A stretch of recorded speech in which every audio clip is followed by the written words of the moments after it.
कि मैं रुकन हूँ, तो तब भी उनके साथ जो हाल होता था वो एक देखते हुए एक नई स्ट्रेटजी अपनाई गई जिसमें हम प्राइवेट यूनिवर्सिटी और यूनिवर्सिटी थी, जिसमें मुंतज़मीन में हमारे जेब पठान साहब भी मौजूद हैं, वो भी मौजूद थे। और उसके साथ साथ हमने सेकंड इकरा यूनिवर्सिटी में अपना सेमिनार किया और जहाँ से हम एक पौमा हुए और अल्हम्दुलिल्लाह होगी।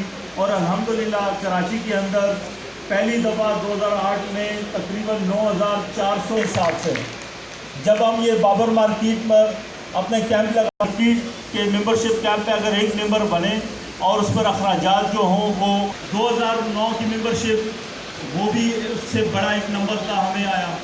साथ ही इस्लाम का गुमन वो भी स्टूडेंट फेडरेशन में साथ जोड़ते गए।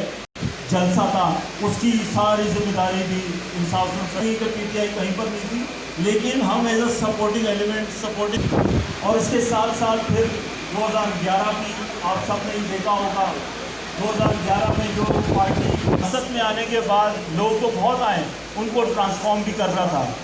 तो एक नजरिया भी बताना था, क्योंकि इमरान खान के फैन फॉलोअर्स बहुत थे लेकिन कम थे, और अल्हम्दुलिल्लाह इसको आगे लेकर चलते गए।